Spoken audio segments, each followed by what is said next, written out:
चलिए बात राजधानी की कर लेते हैं, जहां पर नरेंद्र मोदी सरकार के दूसरे कार्यकाल को 2 साल पूरे होने के बाद कैबिनेट में एक बार फिर से फेरबदल किया गया है और इस फेरबदल में कई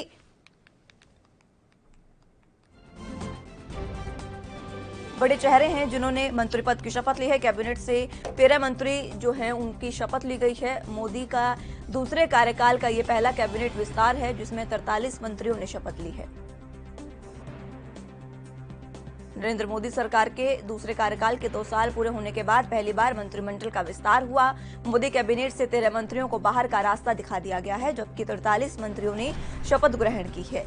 राष्ट्रपति रामनाथ कोविंद ने सभी मंत्रियों को शपथ दिलाई है। शपथ ग्रहण समारोह के बाद प्रधानमंत्री नरेंद्र मोदी और केंद्रीय गृह मंत्री अमित शाह ने शपथ लेने वाले मंत्रियों को बधाई दी है। पीएम मोदी ने ट्वीट कर कहा कि शपथ लेने वाले सभी कैबिनेट और राज्य मंत्री जनता की आकांक्षाओं को पूरा करेंगे। नई दिल्ली से बीजेपी की सांसद मीनाक्षी लेखी को भी बड़ी जिम्मेदारी दी गई है। उन्हें विदेश राज्य मंत्री बनाया गया है, साथ ही उन्हें संस्कृति मंत्रालय भी सौंपा गया है। मोदी कैबिनेट में प्रमोशन पाने वाले अनुराग ठाकुर को बड़ी जिम्मेदारी मिली है। उन्हें युवा खेल मंत्री बनाया गया है। इसके अलावा वो सूचना और प्रसारण मंत्री भी बनाए गए हैं, जबकि किरण रिजिजू का कद बढ़ाते हुए उन्हें रविशंकर प्रसाद की जगह कानून मंत्री बनाया गया है। बिहार से दिग्गज बीजेपी नेता गिरिराज सिंह को ग्रामीण विकास मंत्रालय दिया गया। तो कल कैबिनेट का फेरबदल एक बार फिर से हुआ, कैबिनेट का विस्तार हुआ। मोदी सरकार के दूसरे कार्यकाल में यह पहला फेरबदल है जिसमें 13 मंत्री जो हैं वो आउट हो गए हैं और कुल 43 मंत्रियों ने शपथ ली है। गहलोत ने सबसे पहले इस्तीफा दिया था। थावरचंद गहलोत ने जिनको कहा गया था इस्तीफा देने के लिए, उन्होंने ये बयान भी जारी किया है। फिर उन्होंने इस्तीफा दिया, उनको राज्यपाल बनाया गया था इसलिए उन्होंने इस्तीफा दिया था। उसके बाद कई बड़े ऐसे चेहरे भी हैं जिन्होंने इस्तीफा दिया, जिसमें डॉक्टर हर्षवर्धन, रविशंकर प्रसाद, प्रकाश जावड़ेकर, बाबुल सुप्रियो, राव साहेब दानवे पाटिल, देवोश्री चौधरी, रमेश पोखरियाल निशंक, सदानंद गौड़ा, संतोष गंगवार और संजय धोत्रे शामिल हैं। इसी के साथ रतनलाल कटारिया और प्रताप सारंगी ने भी इस्तीफा दिया है। डॉक्टर हर्षवर्धन जो केंद्रीय स्वास्थ्य मंत्री के रूप में अपनी सेवाएं दे रहे थे, उन्होंने वहां से इस्तीफा दिया।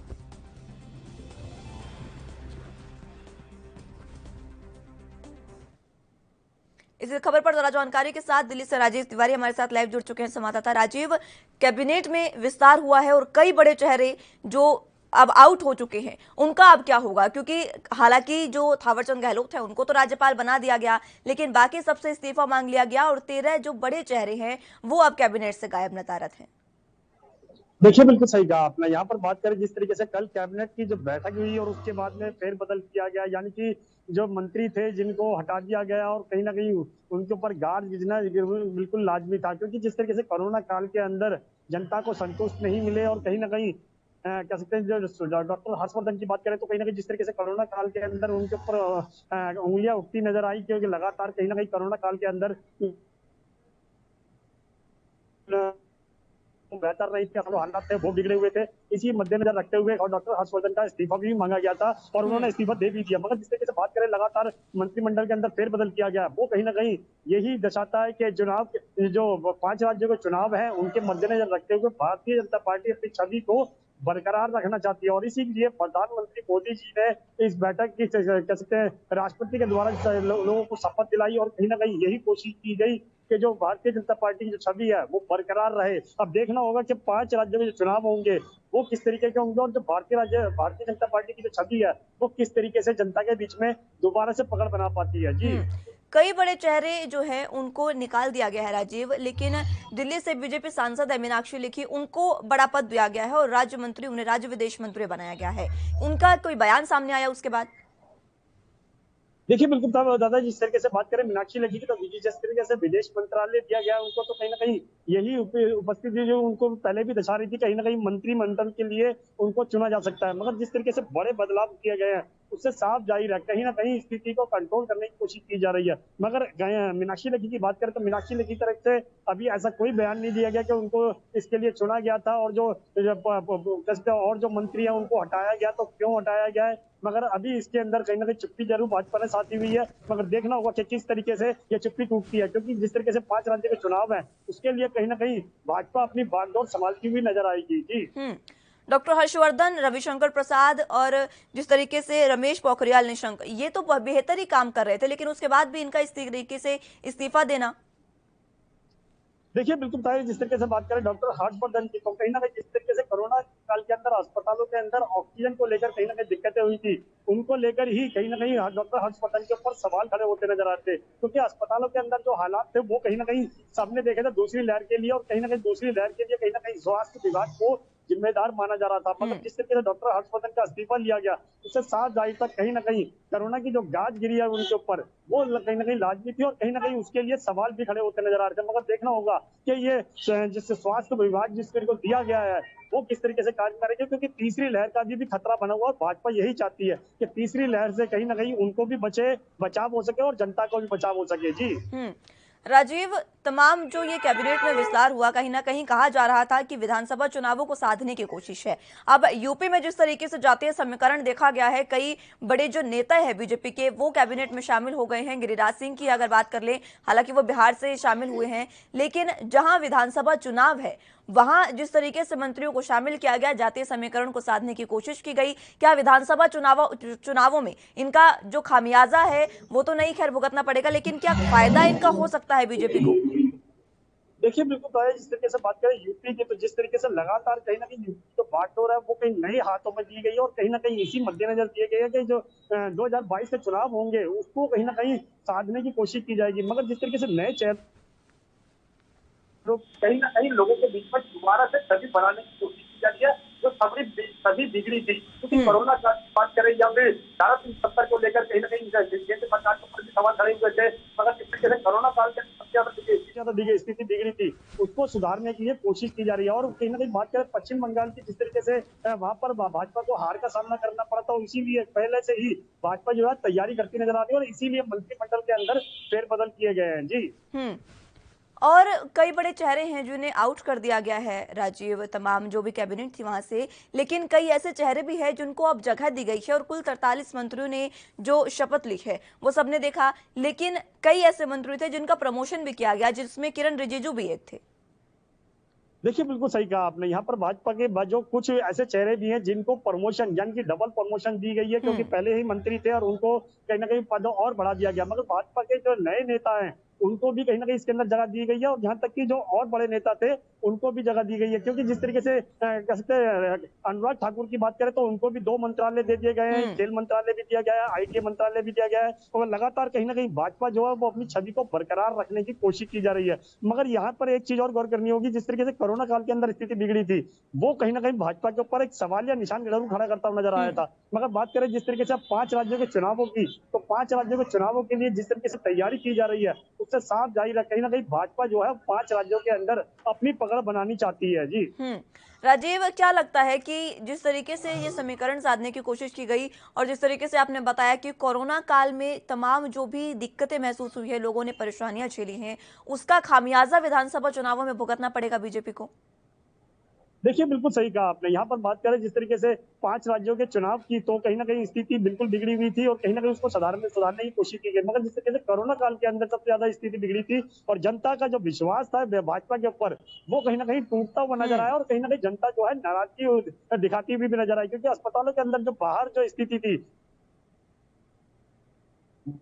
रुकाने वाली मतलब जनता जो है वो कहीं ना कहीं यही कहती नजर आ रही है कि भाजपा को हम अब दोबारा से नहीं लेके आएंगे, और शायद इसीलिए मंत्रिमंडल के अंदर बदलाव किए गए, और भाजपा दोबारा से अपनी सत्ता हासिल करने के लिए इसी तरीके से बदलाव किए जाएंगे। मगर लगातार कहीं ना कहीं यही कोशिश की जा रही है कि आने वाले 5 चुनावों के अंदर भाजपा दोबारा से पकड़ बना सके। मगर देखना होगा कि जनता उनको जो गलतियां थी यानी कोरोना काल के अंदर, क्या उनको भूलकर दोबारा से अपनाएगी, या फिर कहीं ना कहीं अपना गुस्सा दिखाएगी। जी।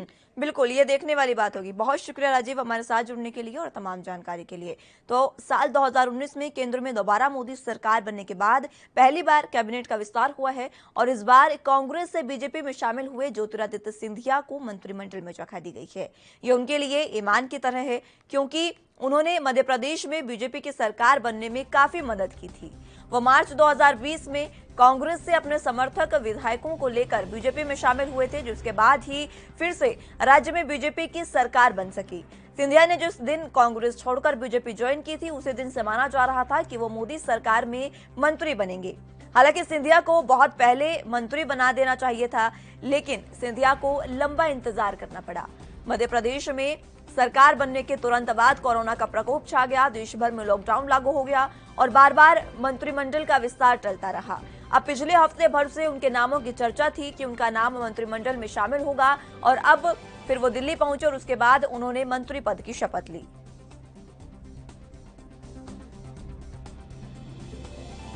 ज्योतिरादित्य सिंधिया का नाम सबसे ऊपर माना जा रहा था कि उनको कैबिनेट में जगह मिलेगी, क्योंकि कमलनाथ की सरकार गिराने में बहुत ही अहम भूमिका निभाई थी सिंधिया ने। बीजेपी में आकर उन्होंने अपने समर्थक विधायकों के साथ जब वो बीजेपी में शामिल हुए, उसके बाद ही कमलनाथ की सरकार वहां से गिरी और बीजेपी ने मध्य प्रदेश पर कब्जा किया। यही वो कारण है कि सिंधिया ने जिस तरीके से काम आए हैं बीजेपी के, जिसके बाद उन्हें ये इनाम मिला है और मंत्री पद उन्हें दे दिया गया है। नागरिक उड्डयन मंत्री उन्हें बनाया गया है और बता दें कि ज्योतिरादित्य सिंधिया के पिता, उनको भी यही विभाग दिया गया था, यानी कि साफ तौर पर यह कहा जा सकता है कि जो उनका पारिवारिक विभाग था वो अब उनके पास आ गया है। जिसके बाद ज्योतिरादित्य सिंधिया ने बयान भी दिया, उन्होंने काफी खुशी भी जाहिर की है और प्रधानमंत्री नरेंद्र मोदी का धन्यवाद भी किया।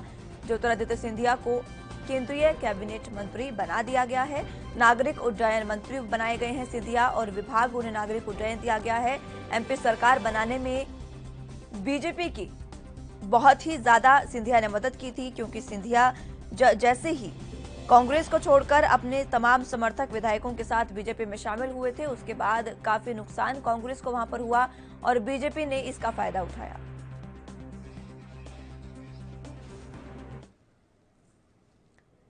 ज्यादा जानकारी के साथ संवाददाता गणेश तिवारी हमारे साथ इंदौर से जुड़ चुके हैं। गणेश, सिंधिया का नाम सबसे ऊपर था, हमने पहले भी इसका जिक्र किया था और ये बात सच भी हुई है, क्योंकि सिंधिया ने जिस तरीके से कमलनाथ की सरकार गिराने में मदद की थी बीजेपी की, अब सिंधिया को उसका इनाम भी मिल चुका है। निश्चित तौर पर देखिए मुस्कान, सबसे पहले ये कयास पूरी तरह से लगाए जा रहे थे कि नरेंद्र मोदी सरकार की जो दूसरा कैबिनेट मंत्रालय का विस्तार होगा उसमें कहीं ना कहीं सिंधिया को, ज्योतिरादित्य सिंधिया को जरूर स्थान मिलेगा। और देखने में यही आया कि ज्योतिरादित्य सिंधिया को एक मध्य प्रदेश के अगर बात करें तो उन्हें अब एक बार फिर जो है कैबिनेट में मंत्री बनाया गया है।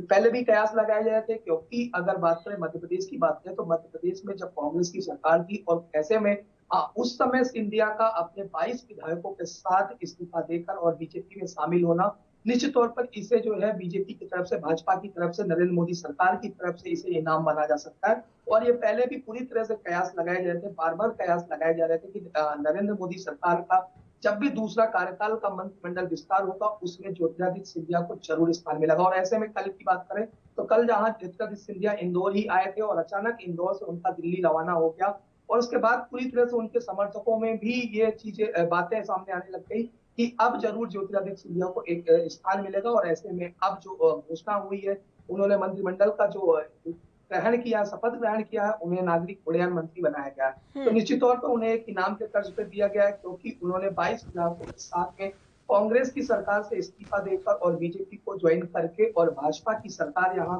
कांग्रेस को पलटवार करके भाजपा की सरकार मध्य प्रदेश में बनाई थी। तो निश्चित तौर पर राजनीति, उन्होंने जो अब उनको विभाग मिला है नागरिक उड्डयन विभाग, कहा जाता है कि उनके पिता के पास भी यही विभाग था। हालांकि इस सवाल के साथ मैं आऊंगी आपके पास, लेकिन उससे पहले वक्त एक छोटे से ब्रेक का है, फौरन हाजिर होंगे। मोदी सरकार के दूसरे कार्यकाल में यह पहला विस्तार हुआ है जिसमें ज्योतिरादित्य सिंधिया को बड़ी जिम्मेदारी दी गई है। इसी पर ज्यादा जानकारी के साथ हमारे संवाददाता गणेश तिवारी इंदौर से जुड़े हुए हैं। गणेश, यही मैं आपसे जानने की कोशिश कर रही थी, नागरिक उड्डयन मंत्री बनाए गए हैं सिंधिया और उनके पिता के पास भी यही विभाग था, तो कहीं ना कहीं कहा जा सकता है कि जो उनका पारिवारिक विभाग था वो वापस उनके पास आ गया है। निश्चित तौर पर देखिए, अगर बात करें तो ज्योतिरादित्य सिंधिया को जो मंत्रिमंडल में जो हिस्सा दिया गया है, जो स्थान दिया गया है, निश्चित तौर पर उनके मन के मुताबिक ही दिया गया होगा। क्योंकि मध्य प्रदेश की राजनीति में भूचाल लाने वाले अगर कोई थे तो वो ज्योतिरादित्य सिंधिया ही थे। और कांग्रेस का दामन छोड़कर भाजपा का दामन उन्होंने पकड़ा था और भारतीय जनता पार्टी की मध्य प्रदेश में सरकार बनाई थी। ऐसे में निश्चित तौर पर उनको मन के मुताबिक ही, और ये भी बात सत्य है कि उनके पिता भी इसी पद पर पहले भी विराजमान थे और उनके पिता को भी यही पद था। तो निश्चित तौर पर कहीं ना कहीं उनका पारिवारिक रुझान था और इसी वजह से पारिवारिक रुझान की वजह से उन्हें एक बार फिर जो है, जो उनका पिताजी को जो नागरिक उड्डयन मंत्री थे, एक बार फिर ज्योतिरादित्य सिंधिया को भी भाजपा में मोदी सरकार के मंत्रिमंडल में स्थान मिला है, नागरिक उड्डयन मंत्री बनाएगा। तो निश्चित तौर पर यह कहा जा सकता है साफ तौर पर कि जिस कदर भाजपा की सरकार बनाने में ज्योतिरादित्य सिंधिया ने भाजपा का साथ दिया, ऐसे में भारतीय जनता पार्टी की तरफ से उन्होंने एक उनके मन के मुताबिक जो है उन्हें एक स्थान मिला है, मंत्रिमंडल में स्थान मिला है, जिसमें कि 36 नए चेहरे जो भारतीय जनता पार्टी ने मोदी सरकार के मंत्रिमंडल में बनाए गए हैं, लिए गए हैं। उन 36 नए चेहरों में एक चेहरा ज्योतिरादित्य सिंधिया का भी मध्य प्रदेश की तरफ से है। जी मुस्कान। गणेश, इसी के साथ क्या इसके बाद सिंधिया का कोई बयान सामने आया, किस तरीके से उन्होंने अपनी खुशी जाहिर की, या कोई उनका कोई भी बयान सामने आया हो आधिकारिक? आप देखिए, ज्योतिरादित्य सिंधिया की तरफ से बात करें तो हालांकि अभी मध्य प्रदेश में उनकी तरफ से ऐसा कोई बयान नहीं है, लेकिन उनके समर्थकों में और उनके चाहने वालों में जोरों शोरों से वो प्रशंसनीय है और जोरों शोरों से तैयारियां कर रहे हैं। क्योंकि ज्योतिरादित्य सिंधिया ऐसे में अगर इंदौर या फिर ग्वालियर आते तो निश्चित तौर पर एक बड़ा जुलूस देखने को सामने आ सकता है, क्योंकि बड़ी तादाद में उनके जो जन समूह है, उनके जो शुभचिंतक है, वो इस घड़ी का इंतजार कर रहे थे कि किस कदर ज्योतिरादित्य सिंधिया को कांग्रेस से छोड़कर भाजपा में आए थे और भाजपा में एक उन्हें प्रतिष्ठित पद मिले, और ऐसे में अब उन्हें मनमातिक जो पद मिला है उसके हिसाब से अब ज्योतिरादित्य सिंधिया जरूर मध्य प्रदेश में जब आते हैं, इंदौर या भोपाल या ग्वालियर जब भी आते हैं तो उनका जरूर जोरदार स्वागत होगा। हालांकि सूत्रों के हिसाब से अगर बात करें तो ज्योतिरादित्य सिंधिया की तरफ से उन्होंने अभी इस पर स्पष्ट और एक तरह से खुशी जाहिर की है और नरेंद्र मोदी सरकार का धन्यवाद भी दिया है। गणेश, सिंधिया का कांग्रेस छोड़ना कांग्रेस के लिए वाकई बहुत बड़ा नुकसान था, क्योंकि कद्दावर नेता कहे जाते थे और बहुत ही बेहतरीन काम वो कांग्रेस में कर रहे थे। लेकिन इस बीच अब कांग्रेस का क्या रुख है, जब वो कांग्रेस को छोड़कर बीजेपी में आए और उसके बाद जब उनको अब मंत्री बना दिया गया है, तो कांग्रेस का क्या कहना है इस पर? देखिए मुस्कान, सबसे पहले अगर बात करें तो जब ज्योतिरादित्य सिंधिया ने कांग्रेस का दामन छोड़ा था तब से ही लगातार जो है कांग्रेस उन पर हमलावर थी और लगातार कांग्रेस के जो समर्थक थे, कार्यकर्ता थे या फिर जनप्रतिनिधि थे या स्वयं पूर्व मुख्यमंत्री कमलनाथ रहे हो, लगातार तेज हमलावर थे ज्योतिरादित्य सिंधिया के ऊपर। और एक बार ये बार बार कांग्रेस की तरफ से यही कहा जा सकता था कि जिस कदर जो है कांग्रेस के साथ उन्होंने छल कपट किया है, ऐसे भाजपा में भी उन्हें कोई स्थान नहीं मिलेगा। लेकिन अब एक बार फिर इस बात ने साबित कर दिया कि ज्योतिरादित्य सिंधिया को उनके मन के मुताबिक जो उनका पारिवारिक जो पहले भी मंत्रिमंडल में उनका पारिवारिक हिस्सा रहा और वही मंत्रिमंडल में उन्हें पद दिया गया है, तो ऐसे में ज्योतिरादित्य सिंधिया को मन के मुताबिक पद दिया गया। तो कांग्रेस की कहीं ना कहीं बातें जो लगातार जो आरोप और प्रत्यारोप लगा रहे थे हमलावर की, वो पूरी तरह से विफल रही। लेकिन हालांकि अभी फिर बिल्कुल, बहुत शुक्रिया गणेश हमारे साथ जुड़ने के लिए और तमाम जानकारी के लिए। तो अब रुक अगली खबर की ओर कर लेते हैं। दिल्ली में केंद्रीय मंत्रिमंडल का विस्तार होते ही कोंकण में बीजेपी कार्यकर्ताओं ने जश्न मनाया। केंद्रीय मंत्रिमंडल में कैबिनेट मंत्री के रूप में शिवसेना के कट्टर विरोधी नारायण राणे की नियुक्ति के साथ रत्नागिरी में बीजेपी कार्यकर्ताओं ने जश्न मनाया। कोंकण और शिवसेना अलग अलग समीकरण है। कोंकण में सिंधुदुर्ग को छोड़कर रत्नागिरी जिले में शिवसेना का दबदबा है। राज्य की राजनीति में शिवसेना को रोकने के लिए बीजेपी ने राणे को केंद्रीय मंत्रिमंडल में डालकर एक तरह से शिवसेना को चुनौती दी है और इसीलिए बीजेपी कार्यकर्ताओं का जो उत्साह है वो बढ़ गया है। नारायण राणे जो शिवसेना के कट्टर विरोधी हैं, पहले ये शिवसेना में ही थे लेकिन उसके बाद इन्होंने शिवसेना छोड़ दी और अब जिस तरीके से उनको मंत्रिमंडल में बनाया गया है, मंत्री बनाया गया है उनको, उसके बाद शिवसेना में काफी उथल पुथल मच गई है, क्योंकि कट्टर विरोधी उनके और जिनको मंत्रिमंडल में अब जगह मिल गई है। हालांकि कहा जा रहा है कि बीजेपी ने यह कदम इसलिए उठाया क्योंकि शिवसेना को काट अगर कोई सकता है तो वो सिर्फ और सिर्फ नारायण राणे हैं, क्योंकि वो उनके कट्टर विरोधी हैं और इसीलिए उनको केंद्रीय मंत्रिमंडल में शामिल किया गया है। हालांकि इससे राणे के समर्थकों में बहुत ज्यादा उत्साह है, जोरदार जश्न उन्होंने इस दौरान रत्नागिरी में मनाया।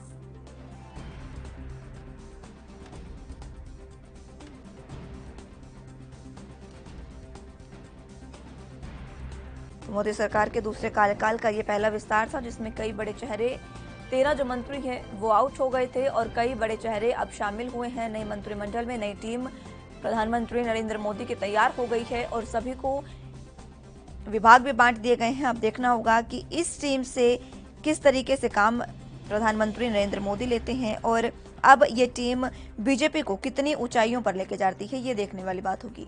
लेकिन फिलहाल शिवसेना के कट्टर विरोधी नारायण राणे को मंत्रिमंडल में बिठाया गया है। ज्यादा जानकारी के साथ मुंबई से संवाददाता मुरारी सिंह हमारे साथ जुड़ चुके हैं। मुरारी, शिवसेना के कट्टर विरोधी हैं नारायण राणे, जिनको केंद्रीय मंत्रिमंडल में बिठाया गया है। शिवसेना क्या कुछ कह रही है? मुस्कान, देखिए, शिवसेना तो अभी इस मामले में चुप्पी साधी हुई है, लेकिन नारायण राणे का केंद्रीय मंत्रिमंडल में शामिल होना शिवसेना के लिए किसी मुश्किल से कम नहीं है, क्योंकि सेना के सबसे करीबी और सेना हिंदू हृदय सम्राट स्वर्गीय बाला साहब ठाकरे के साथ शिवसेना को तैयार करने में राणे की एक अहम भूमिका थी, और वही राणे अब शिवसेना विरोधी बन चुके हैं। और शिवसेना के साथ इस समय जो विरोधी पार्टी कह सकते हैं बीजेपी है, उसके साथ पूरी तरह से आ चुके हैं। और बीजेपी ने जिस तरीके से राणे को जगह दिया है, ये कहना भी गलत नहीं होगा कि महाराष्ट्र में शिवसेना को दबाने के लिए बीजेपी के पास शायद कोई विकल्प नहीं था। नारायण राणे को इसलिए मंत्रिमंडल में शामिल किया गया है, क्योंकि नारायण राणे इससे पहले कांग्रेस के नेतृत्व में भी काम कर चुके हैं, तो कांग्रेस सहित शिवसेना के उन तमाम दुखती नसों को बड़े बारीकी से जानते हैं, और शायद यही वजह है कि मोदी सरकार ने उन्हें अपने कैबिनेट में लिए हैं। मुस्कान, बिल्कुल। और मुरारी, ये भी कहा जा रहा है कि अगर शिवसेना की कोई काट है, शिवसेना को कोई काट सकता है, तो सिर्फ और सिर्फ नारायण राणे है, और कहीं ना कहीं उनको खुश करने के लिए इस तरीके से उनको मंत्रिमंडल में जगह दी गई है, उनको पद दिया गया है वहां पर। और अब शिवसेना की जो समय है वो आखिरी समय आ गया है, ये कहा जा रहा है, तमाम कयास लगाए जा रहे हैं। मुस्कान, देखिए, महाराष्ट्र का जो कोकण का इलाका है वो काफी बड़ा माना जाता है, और कोकण में नारायण राणे की अगर बात करें तो को और उनके जो कार्यकर्ता है या जो उनकी वहां पर मजबूती है, वो कहीं न कहीं बीजेपी के लिए लाभदायक होगी। और यही वजह है कि शिवसेना की सांस अब खुलना शुरू हो चुकी है, क्योंकि केंद्र में शिवसेना के प्रवक्ता संजय राउत को मंत्रिमंडल में जब आमना सामना होगा तो देखना होगा कि शिवसेना को राणे किस तरीके से जवाब देते हैं, और यही वजह भी माना जा रहा है कि मंत्रिमंडल में लिया गया है। अब ऐसे में जब विपक्ष के रूप में शिवसेना आती है तो राणे किस तरीके से हमलावर होते हैं। मुस्कान, मुरारी, कहा जाता है कि कोंकण जो इलाका है उसका शिवसेना से कहते हैं कि 36 का आंकड़ा है, वो उनसे बिल्कुल नहीं बनती। आखिर क्या ये कारण है कि कोंकण और शिवसेना बहुत ही अलग अलग हैं? मुस्कान, देखिए, ये तो कह पाना मुश्किल है, लेकिन पिछले कई सालों में हमने जो देखा है कि कोकण का जो इलाका है वहां पर राणे का जो वर्चस्व है पिछले कई सालों से कायम है। उनके जो बेटे हैं नीतीश राणे जो है, वो भी उन इलाकों में काफी अच्छा वर्चस्व, काफी अच्छी पकड़ बनाए हुए हैं, और यही वजह है कि अब और भी ये पकड़ उनकी मजबूत होगी, क्योंकि केंद्र में बैठी सरकार में जो है कि अब नारायण राणे शामिल हो चुके हैं, और ऐसे में वो जरूर चाहेंगे कि आने वाले, चाहे वो नगर पालिका के चुनाव हो या फिर विधानसभा के चुनाव हो, ऐसे में कोकण को इस मजबूती से खड़ा किया जाए कि आने वाले समय में शिवसेना को कड़ा टक्कर दिया जा सके। मुस्कान, मुरारी, और कहा जा रहा है कि अब जिस तरीके से मंत्री पद दिया गया है नारायण को, उसके बाद शिवसेना भी आगे की कोई रणनीति बना सकती है।